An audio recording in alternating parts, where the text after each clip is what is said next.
hear about, yes, sure, I need to stay in stillness or contemplation or whatever, Hmm. but how do we really experience that? How do we really understand that? And it's not really through striving through our thoughts on our minds, or pushing our thoughts away to be still, or pushing our emotions away to be still. Anytime we do that, we try actually repression. And we know now in Mm. psychology, repression doesn't work. But what's the alternative in our culture is kind of indulging. I'm just going to indulge in the thoughts, indulging in emotions. Mm. And that doesn't work either.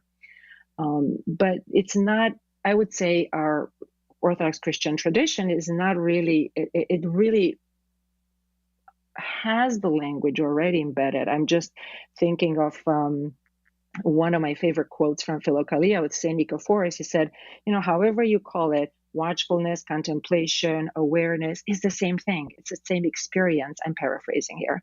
Hmm. So it's just a matter of how do we bridge the languages to know that we're talking about the same thing, and how do we help people really tap into this deeper awareness, which is not on a mind level Hmm. or not on an emotional level or body sensation. And sometimes people get scared. How do we do this? How do we pause? And what happens if I'm silent?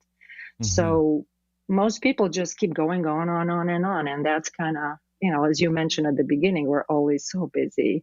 Our Hmm. to-do list is full. So people don't really pause.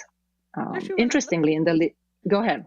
no, no, I was just going to ask you if you could expound on what burnout looked like for you, how you registered that as burnout. I think for so many um, people in today's world, with the level of hurry and busy and working beyond capacity that most people are experiencing, that is valued and incentivized in our country, more is better, better is best. Burnout is not even Yes. something that, people are recognizing Hmm. or even calling it, that they wear it more as a badge, as we like to talk about, Hmm.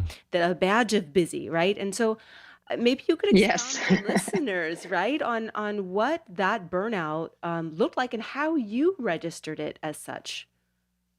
That's a great question, because you touch on something very important. Burnout doesn't come with bells and whistles, and it's a slow process. So my burnout started, I mean, as a devout Christian, I felt I'm just going to keep giving, giving, giving, and Hmm. somehow I'm going to church, I'm going to regenerate. But I was busy from morning till night, family, work, church, helping in church schools, and when I mean, it was just so wonderful.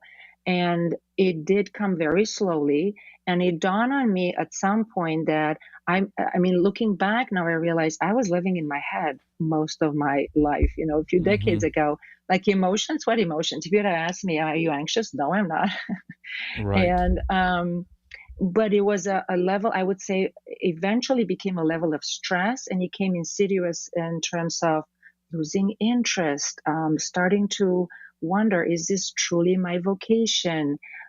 Confusion about life direction, kind of a apathy, or, dreading the Monday, the Sunday's blues, like, not even when I had time, I felt like there were some blocks to a sense of peace, of joy, always feeling like running behind the schedule, having difficulty relaxing, and almost, I think our culture is helping, saying that, okay, you got to relax, you got to take care of yourself.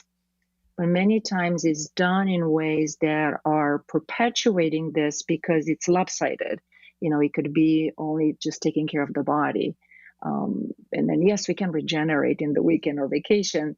But then what happens when we come back? It's the same level of stress, the same. If we're not changing, we're going to recreate the conditions. So after my first burnout, I didn't quite call it and realize then. I felt it was a vocational process for me. So I switched vocations, which I'm really glad that I did.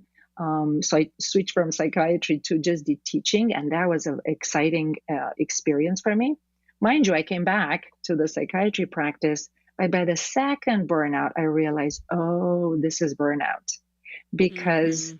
even when I regenerated and I felt at peace, and now I was in a profession that I really love, I love teaching and educating.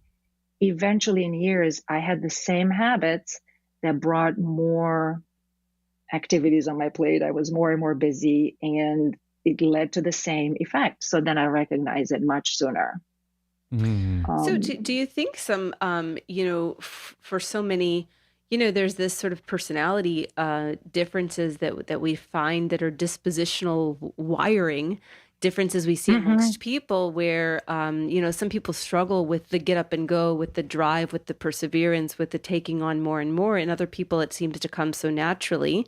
Do you feel that you see a difference in terms of just how people are wired? Some people are more, maybe possibly more prone to that burnout, versus some people are more prone to sort of not doing enough. Very likely, yes. There are definitely not biological and natural tendencies and differences. So I would say, yes, some people are more prone to live in their heads and access more of the thoughts and be really striving and go-getters, absolutely. And some people might not be, they might be more in touch with their bodies. And I mean, I'm going to expand on this for a little bit. They are much more in touch with their bodies, and sometimes even emotional symptoms can be shown through their bodies. And some people really have a bridge and very connected with their emotions, and that can be much more intense. So I think it will look differently for different people, but in a certain sense, the end result probably is going to look the same with this misalignment, that somehow everyone is trying their best. And I love internal family systems because, a part of me wants this, a part of me wants that. Many times we have sub-personalities. We're not talking about multiple personalities here, but we have different tendencies inside.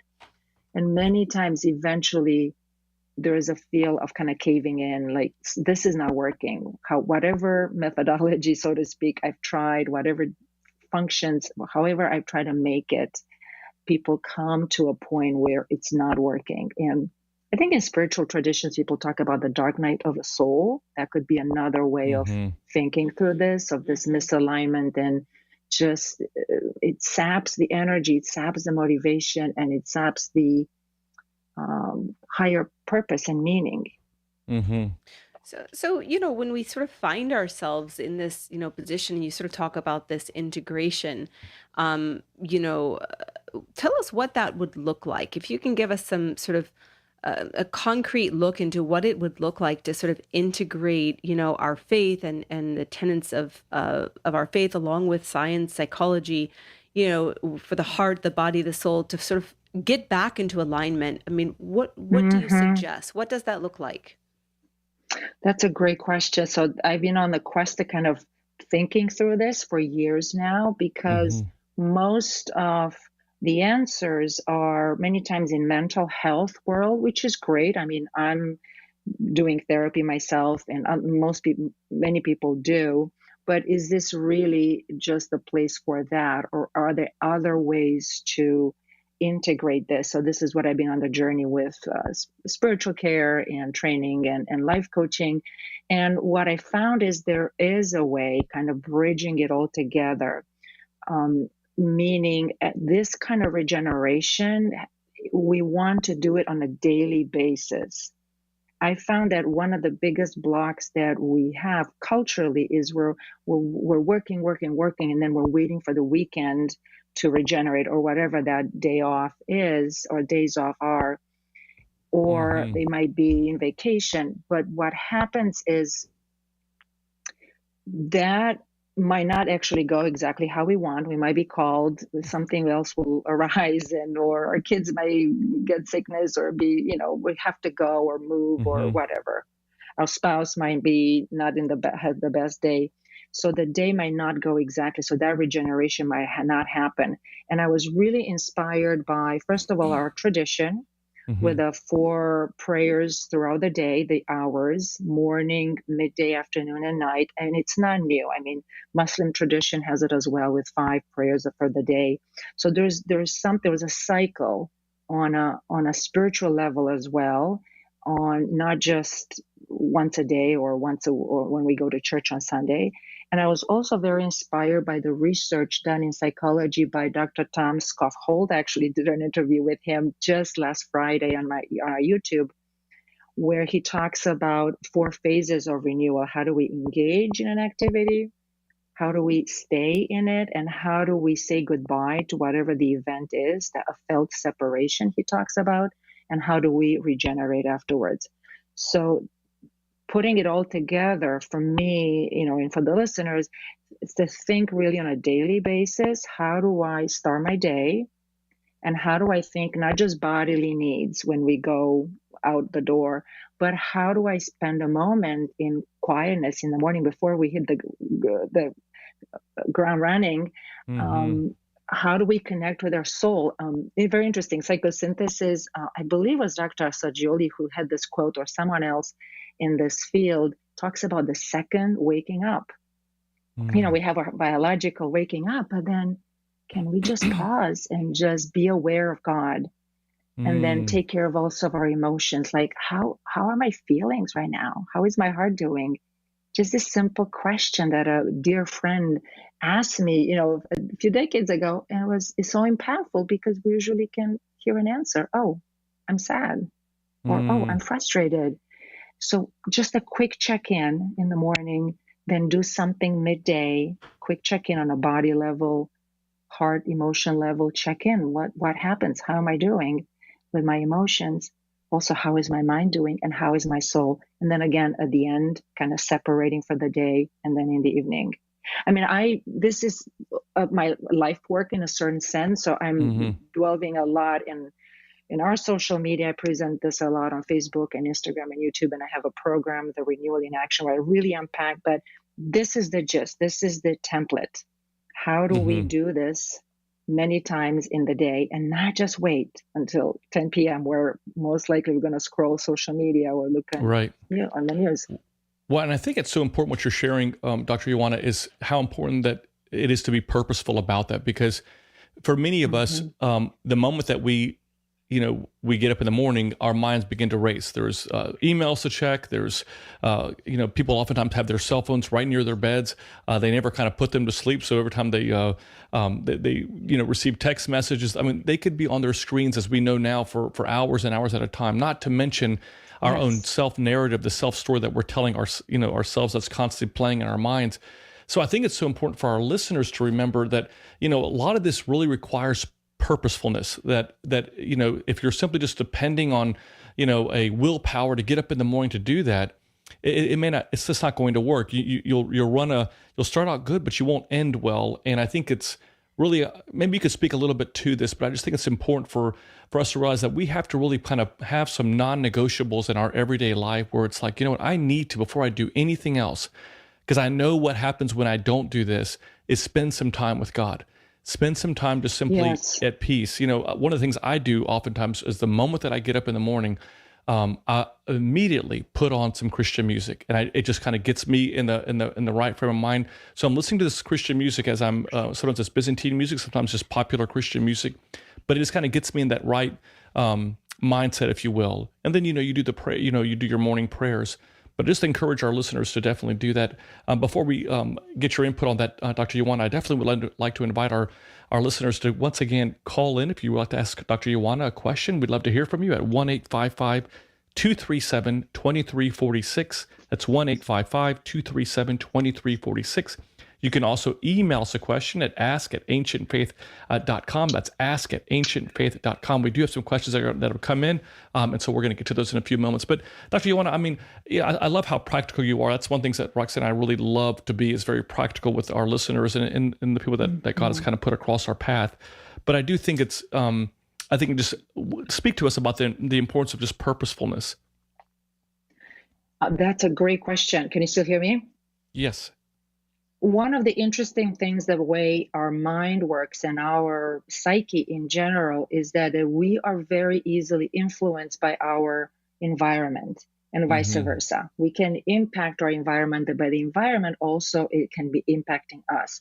So nowadays with the online, we can be literally bombarded. And usually, I'm on social media. I appreciate what they're doing, but we have to remember that social media is designed in such a way to grab our attention, to grab our focus. And if we're not purposeful about it, we are just going to succumb to whatever is coming our way. So creating what I call protective time, pockets of time, where we can do this regeneration a few times a day is really important. And realize that the rest of the day, okay, is going to be unprotected time.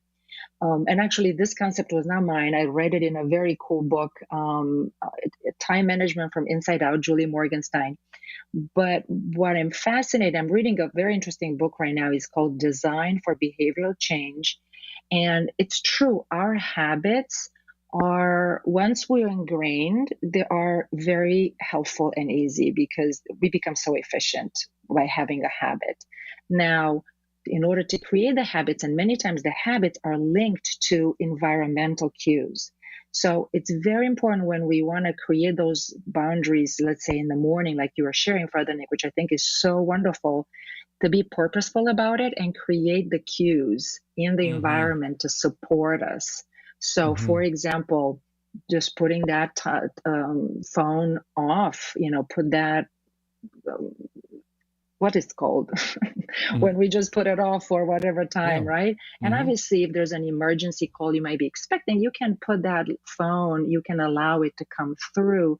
But this will block the barrage of information as you just check the time in the morning.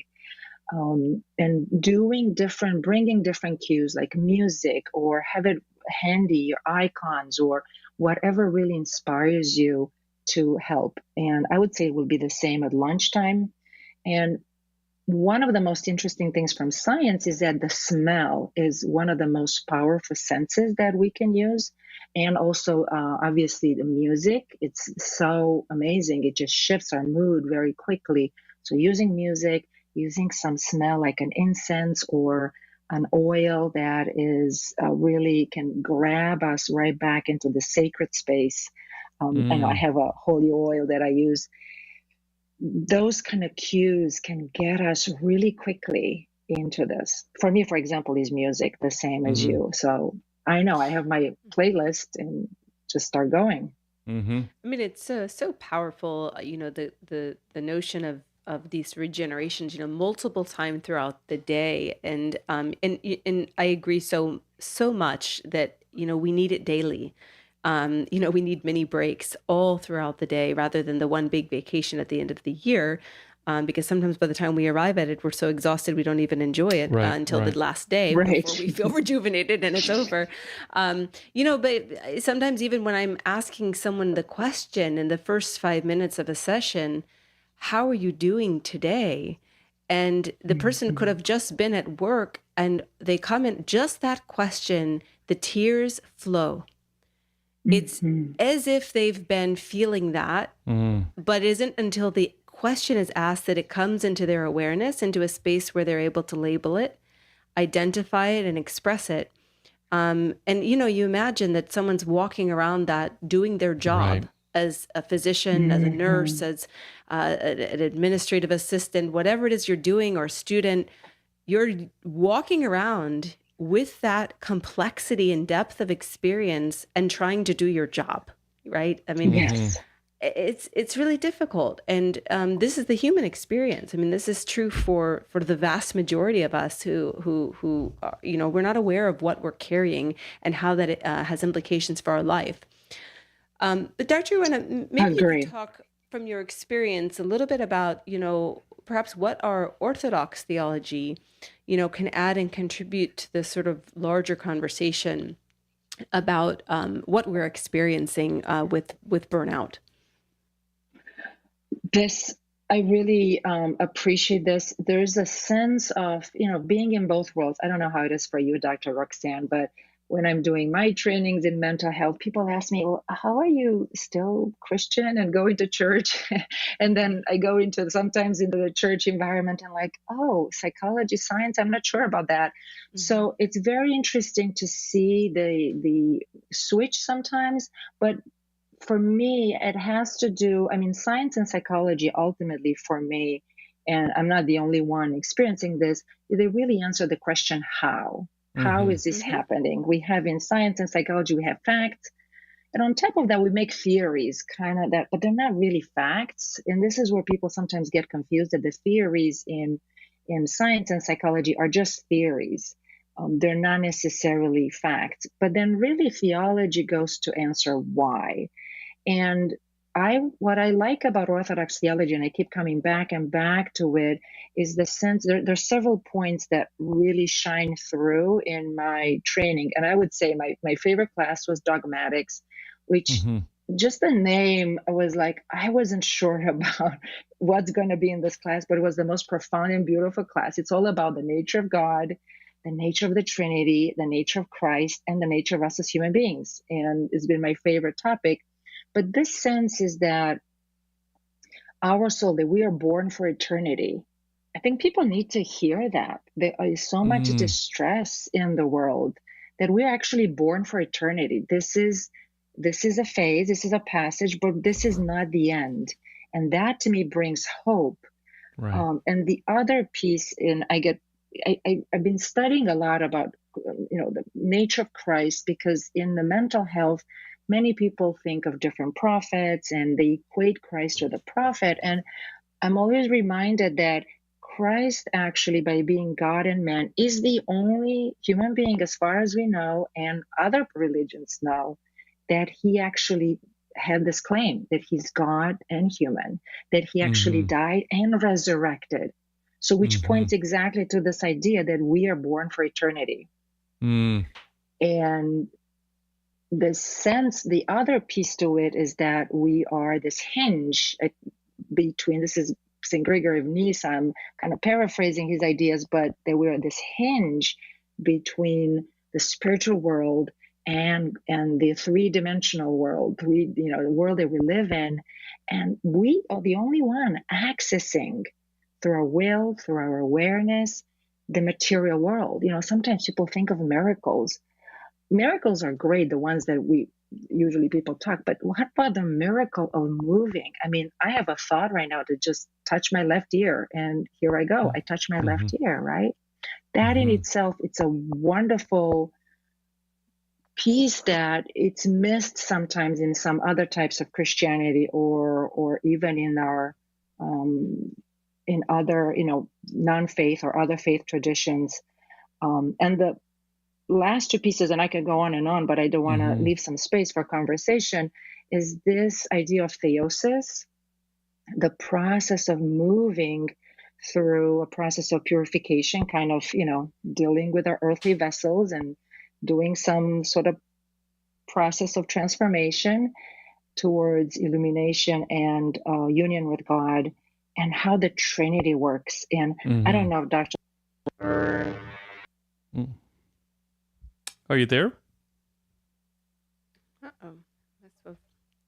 Not sure if we lost Dr. Ioana there. But yes, I think Dr. Ioana was talking a bit about, theosis and, this sort of dealing with, she started to say earthly vessels and, the transformation that takes place. I mean, as we're pursuing, attempting to live in the image of Christ, I know, Nick, we talk about this a Mm-hmm. lot, but the struggles that we face in this world, the temptations that we face in this world that play on our flesh, as we attempt to navigate them with our spirit, Mm-hmm. um, you know, everything becomes sort of an opportunity to be a sanctifying process within us, to get us closer and closer to drawing nearer and nearer to the image of Christ in us. And this is something that we run into in our work lives, in trying to, live a virtue, bring light into darkness. And it isn't always easy, but, trying to live a virtue wouldn't be a virtue if it was easy. Mm-hmm. And so this is the process of us trying to reach and transform ourselves into the best version of Christ in us. And we spend our whole lives doing that. Right. And I mean, and you hear in the book of Hebrews, I mean, the Bible, St. Paul says that we need to, throw off everything that is weighing us down. And if you just kind of think about it in your own life, all the things that are weighing us down, it's not just that are basically impacting our soul. There's just so much. And so not only are we seeing that in our, in people's workload, their responsibilities, but also the demands that are being placed upon them. All these different things are impacting us. And ultimately, what's really concerning, Roxanne, is the fact that it impacts our ability to take care of our soul. So our connection to Christ is impacted because we've got all these other distractions, these different things that are weighing us down. And so, Anyway, we will. We're going to take a quick break. We seem to be having some technical difficulties, and then we'll be right back in just a few moments.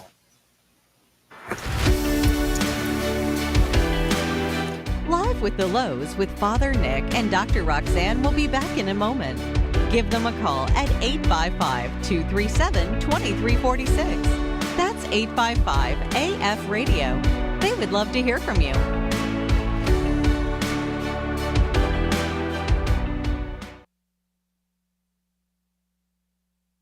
Hi, I'm Father Nicholas Lowe. And I'm Dr. Roxanne Lowe. And we're the hosts of the Tuesday evening live call-in show called Live with the Louhs. As many of you may be aware, our program is really quite simple. I'm a licensed clinical psychologist with a private practice, and Father Nicholas is the priest at St. John the Divine Greek Orthodox Church in Jacksonville, Florida. Together, we seek to assist our listeners with the spiritual and psychological principles that help us contend with the things of this world that separate us from Christ and that prevent us from leading healthy and productive lives. And in this sense, friends, our show is really all about you, the listener. And we've heard from countless individuals who have benefited from it greatly, sharing with us what they've learned and how it has changed both their souls and their minds for the better. Are you one of these people? Have you heard something on Live with the Louhs that has improved your approach to faith and life? If so, you should know that this program, which is made lovingly for you, is also dependent on you for its continued existence. That's right. Not only our show, but every program and podcast on Ancient Faith Radio is entirely listener supported. This means that without the generosity of listeners like you, there'd be no Live with the Louhs. There wouldn't even be an AFR radio. If you're not already doing so, would you please take a moment to consider right now adding your contribution to those of the other Ancient Faith radio fans who help keep shows like Live with the Louhs on the air for you. And you should know, friends, that's an easy process. Just go to ancientfaith.com and click on the donate button. It's in the upper right-hand corner. We encourage you, be a participant, be a partner, become an Ancient Faith radio donor today, friends. And we thank you in advance for your support.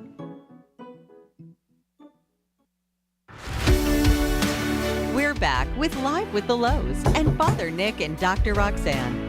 Do you have a question for the Louhs? Call in now at 855-237-2346. That's 855-AF-RADIO. Here once again is Father Nick and Dr. Roxanne.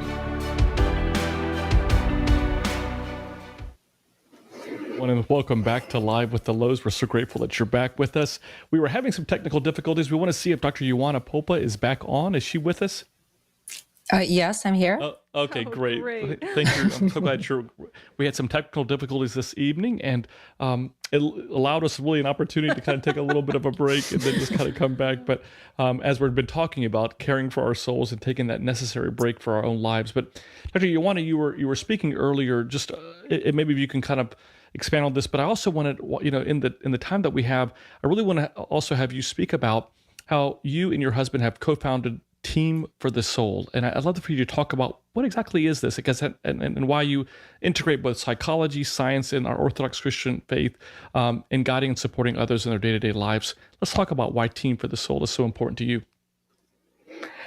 Thank you for asking this. So my husband, Sebastian Falardeau, he is a chaplain. He's a director of pastoral care at a hospital here in New Hampshire.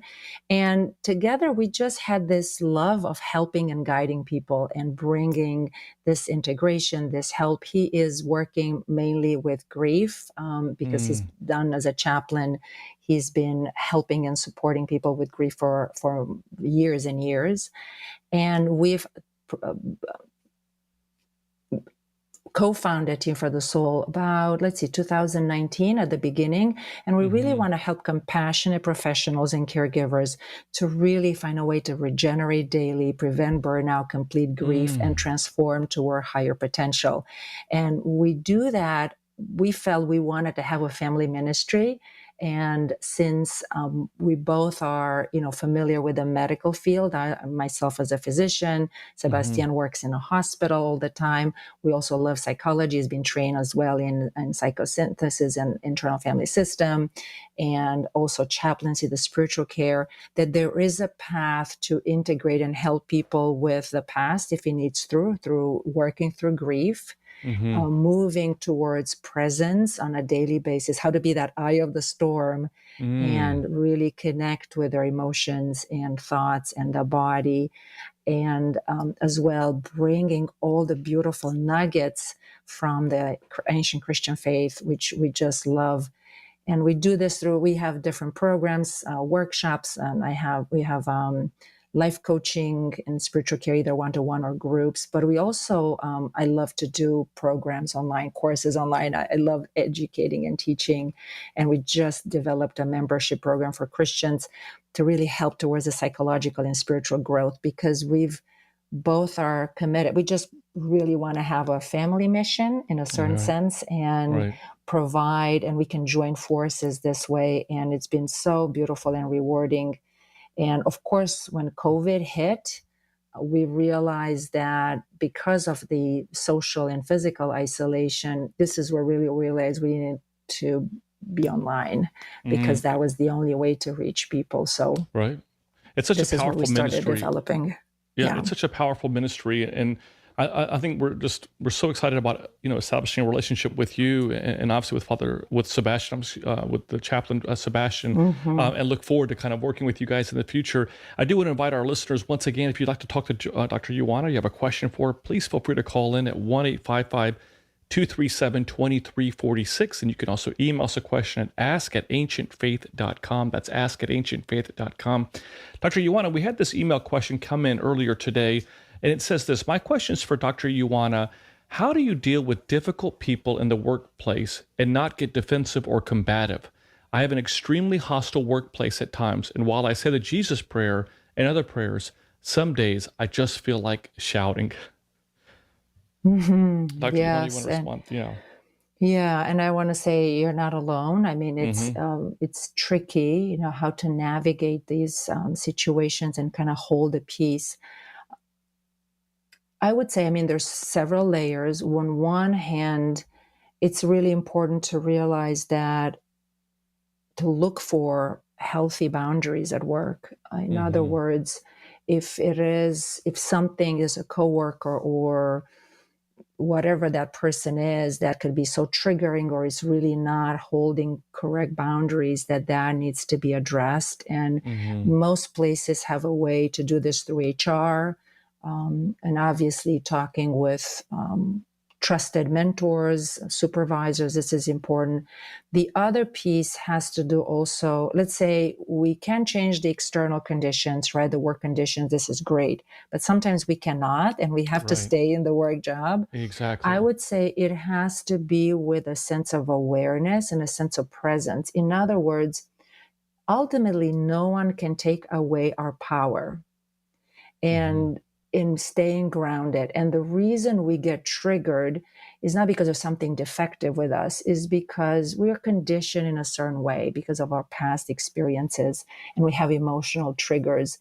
But it's nice to know that just because this was one of the fundamental shifts, to realize that other people's emotions, they are not ours, and we don't have to incorporate them. Right. We don't need to own them.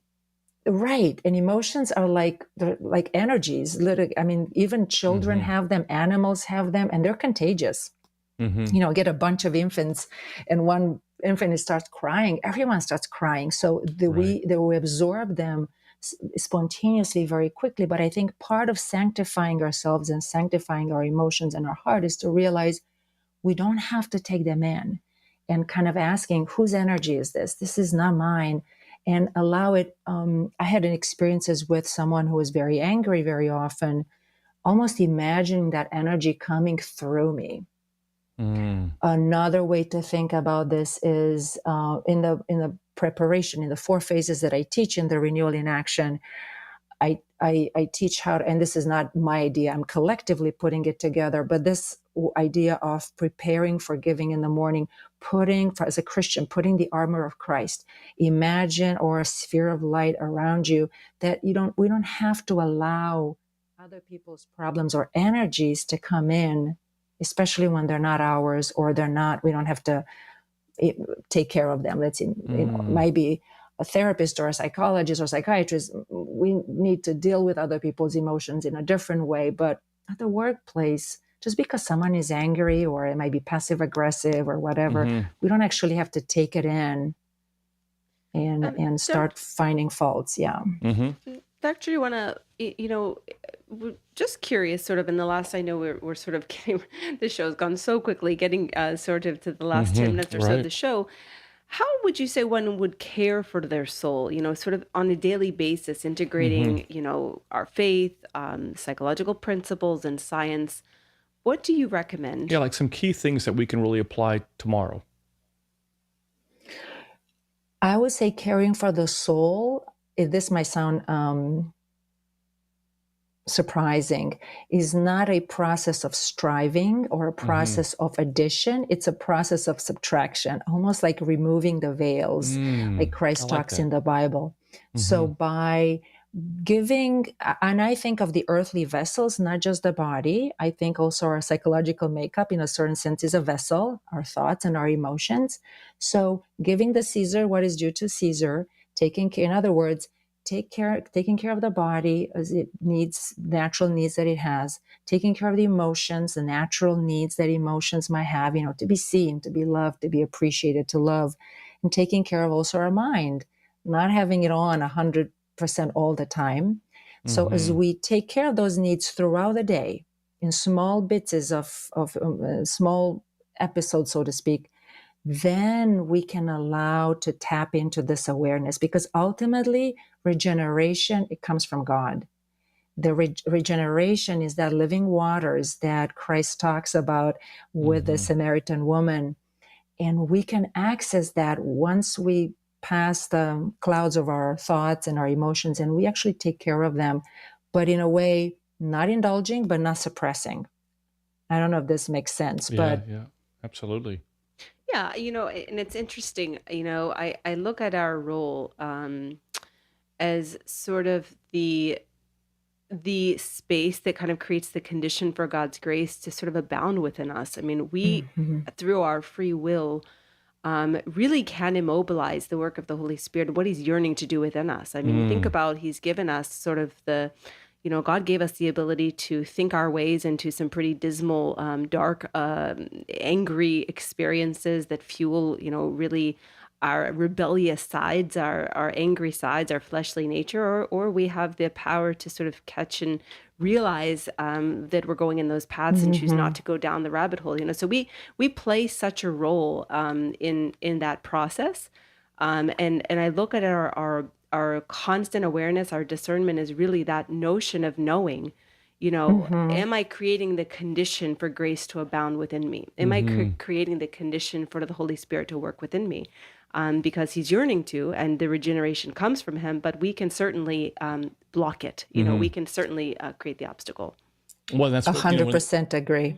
And one of the prayers that the priest says, as he begins the Orthros services, "O Heavenly King, the Comforter, the Spirit of Truth, come and dwell inside of me." I mean, in other words, we're asking him to come inside. And I think what you were saying, Roxanne, and to you, what you were saying earlier, Dr. Ioana, is so true. I mean, again, we kind of keep going back to this very practical ways of being very purposeful. So, in many ways, I think we need to kind of identify the areas that we find in our lives that are really kind of blocking, as you were saying, that we can subtract, that do not impact, that are basically taking us away from our opportunity to nurture our soul, and take those things out. Because in many ways, it's what we're adding on that's kind of keeping us away. I think that for many of us, we don't have a problem adding more things on. What we don't realize is its actual impact, its collective impact that it's having on our souls. And so I would be very purposeful as our listeners are tuning in, is just to identify those areas of our life that, hey, what would God tell me that I need to take off of the thing, take off of my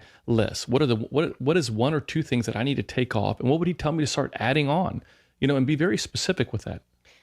I just have a sort of a final thought here, or question, Dr. Ioana, for you, being this sort of specialist with this burnout. I have a lot of people, we talk about the notion of prioritizing things like regeneration and the breaks and the mini Sabbaths and the pauses. And, sometimes that's really met with, I don't have the time. Those are really nice ideas, but I don't have the time. What would you say? What wisdom can you bring to that obstacle that so many people experience? Absolutely. This is at the cornerstone, actually. So, two things. One, the distinction between a project and an area of life. There are projects like what we do for work and whatnot, and there are areas of life. For example, I'm thinking of dieting or maintaining a healthy weight. Many people think of a weight as a project, and this is where it goes into the yo-yo diet, right? People lose weight and they come back because they think of it as a project. Regeneration is not a project. That connection with the living waters, taking care of our body, we have to do it on a daily basis. And what I would want to offer is two possibilities. One, think of the regeneration through the day accordion style. What do I mean by that? And this is what I work through the Renewal in Action. We develop a ritual, a habit in the morning, body, mind, heart, and soul, and then midday and at the end to separate and release it in the evening. But do it for your days when you do have time. And that might take 20, 30 minutes. Or if you have 2 hours, go for it. But there will be days when you only have 10 minutes. So you then going to go to the nuggets of each. What is it that's truly regenerating for me at the spiritual level? It might be just listening to that chant or smelling that incense to just connect to God. Or what does that mean at the emotional level? It might mean just, how am I doing today? That 1 minute check-in. So think about accordion style. If I have time, I can expand it. If I don't, but I'll still do it because it's not a project. Yeah, It is a that this is a way daily, of life. And I once yes, read too, in the sort of cultivation of habits, that it's easiest to add a habit into a habit we already have. So if we're yes, already doing something, you add in this sort of notion of whatever it is you want it to be. You want to, read the Bible more, in your commute. You have to already do your commute every morning. It's part of your yes, regular habit. Go ahead and put it on, And I find that that's sort of absolutely. an easy way for folks who struggle with time. Yes. And it goes all the way back to a good Dr. Pavlov, who taught us about conditioning and whatnot, and really using the cues and the habits that we already know. Absolutely. And the second quick piece, I know we're at the end here, is to really look at serendipitous moments. In other words, look for unexpected moments of connection or awe or wonder. Many times we are stuck in traffic and we get really upset. Why is the cars not moving? As opposed to say, wow, I have time to regenerate right now. I can just really relax. Or the computer is frozen, or we have technical difficulties on a show. This actually can be a moment, wow, unexpected. I actually have 3 minutes where I can be by myself as opposed to go, go, go. Right. That's So Love very that. Love that's that. very good wisdom. Doctor, you want to thank you so much for joining us tonight on our show. We look forward to definitely having you on many, many times in the future. And I do want to encourage all of our listeners to check out the organization that Dr. Ioana serves on. It's called OCamper, the Orthodox Christian Association yes. of Medicine, Psychology, and Religion. You can find out about it by going to ocamper.org. There's a conference this week in Chicago, and Dr. Ioana will obviously be there, and so will Roxanne. And Looking so I wish you forward guys to safe it. travels there. And I want to thank Bobby Maddox, who produced tonight's show, and all the great people here at Ancient Faith. We love, love, love being part of the Ancient Faith family. And as I mentioned to you at the top of the show, if you enjoy our daily inspirational messages, please share them with your friends and family. And if you want to receive them, go to thelouhs.com, click on the subscribe button, and all you have to do is simply put in your email address. Next week is an exciting show. We're having Dr. Philip Mamalakis on our show talking all about parenting. So you definitely do not want to miss next Tuesday's show at 8 p.m. Eastern Time. God bless you, my friends, and stay strong in your walk of faith. Father Nick and Dr. Roxanne are the authors of the book Renewing You, a priest, a psychologist, and a plan, which can be purchased at store.ancientfaith.com. Their daily inspirational messages can be found at thelouhs.com/subscribe. Be sure also to search for The Louhs on Facebook, Twitter, Instagram, and YouTube. Live with the Louhs is a listener-supported presentation of